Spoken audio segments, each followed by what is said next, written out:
Melanjutkan perbincangan dengan Mas Toto tadi dan juga Bang Viva. Tadi Mas Toto ini sempat bilang kalau misalnya PAN mengajukan nama Erick Thohir mestinya akan lebih adem gitu Partai Amanat Nasional ini. Tapi kalau kita lihat sendiri nih, apakah akan baik-baik saja hubungan antara Koalisi Indonesia Maju dalam hal ini PAN sendiri mengarungi masa kampanye nantinya setelah ini? Seperti apa strateginya? Iya, jadi tadi sudah saya tegaskan, dari awal anggota Koalisi Indonesia Maju itu diberi hak politik untuk mengajukan nama-nama terbaik yang diprioritaskan untuk menjadi calon wakil presiden. Dari PAN ada Mas Erick Thohir, kemudian dari Golkar ada Pak Erlangga Hartarto, begitu juga dengan partai-partai yang lain.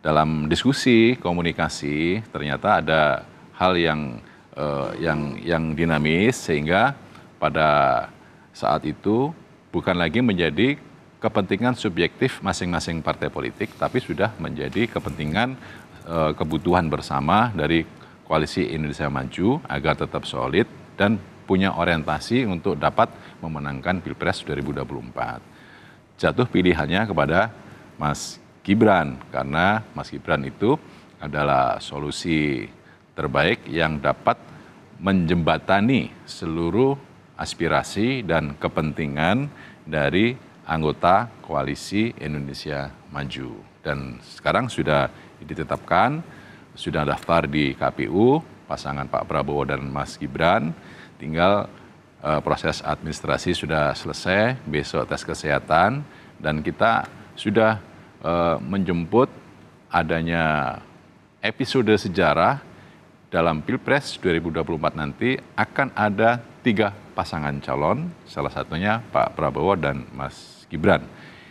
Proses konsolidasi internal itu sudah jauh telah kita lakukan untuk sosialisasi dan mengaktifkan jaringan partai, dan ini menjadi pertanda bahwa kita menginginkan untuk Pilpres 2024 ini potensi menambah suara, akumulasi dari kekuatan partai-partai politik yang berkoalisi ditambah dengan nilai elektoral capres-cawapres ditambah dengan gerakan mesin dari relawan, tentunya kalau diakumulasikan akan menjadi semakin besar, dan harapannya tentunya di Pilpres 2024 pasangan Pak Prabowo dan Mas Gibran dapat memenangkan pertandingan ini. Oke, Bang Viva, berarti dipastikan solid ya, karena ini sudah bukan kapasitas subjektif dari parpol-parpol, sudah setuju ketok palu bersama. Tapi ini kan dikatakan sendiri oleh Bang Viva sebagai solusi, tapi banyak orang yang mengkritisi. Mas Toto juga tadi mengkritisi juga nih masalah pemilihan Gibran. Nah, kalau kita melihat pemilihan Gibran ini, kalau kita kritisi, apakah ini sebenarnya ada korelasinya juga sebenarnya Mas Toto antara hubungan dari Ketua Umum PDIP dengan Pak Jokowi sendiri dengan adanya Mas Gibran sekarang di Koalisi Indonesia Maju? Alibi yang dibuat seperti itu.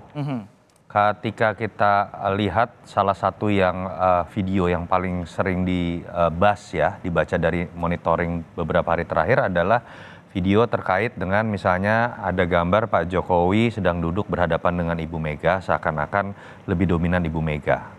Lalu kemudian ada juga video pada saat hari ulang tahun PDI Perjuangan ketika Ibu Mega mengatakan terkait PDI Perjuangan, kasihan deh Pak Jokowi kalau tidak ada PDI Perjuangan. Sebetulnya sambil bercanda kalau kita lihat.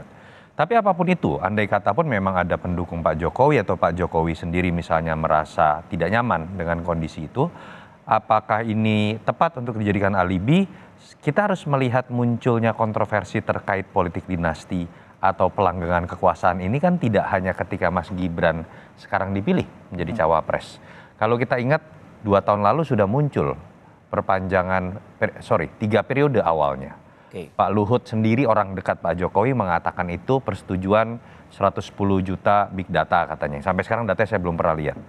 Lalu 3 periode survei menunjukkan 70% lebih masyarakat menolak, muncul ide perpanjangan periode, alasannya COVID. Padahal COVID-nya waktu itu sudah mulai membaik gitu ya. Tapi kemudian isu itu dimunculkan. Apa sih benang merah dari 3 peristiwa tadi? 3 periode, perpanjangan periode, lalu kemudian Gibran yang anak seorang presiden, ini adalah pelanggengan kekuasaan.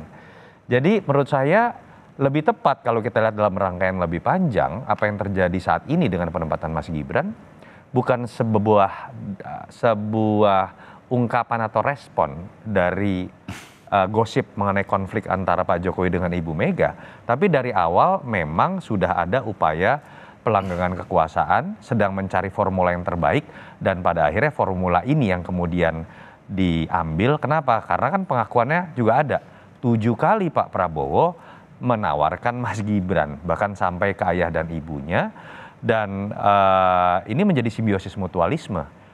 Pak Prabowo tidak percaya diri hanya dengan dirinya bisa menang, karena trauma 2 kali kalah dengan Pak Jokowi, mulai pasang billboard dirinya tidak sendiri tapi bergandengan dengan Pak Jokowi, lalu kemudian berujung klimaksnya pada digandengnya anak dari Pak Jokowi. Kalau mau dispekulasikan misalnya terkait dengan adanya konflik antara Pak Jokowi dengan Ibu Mega, kalau kita lihat rangkaian lebih panjang, jangan-jangan, ini spekulasi, awal kekecewaan bukan pada video-video yang sekarang sudah beredar, tapi terkait dengan penolakan PDI Perjuangan atas nama konstitusi terhadap upaya 3 periode atau perpanjangan periode.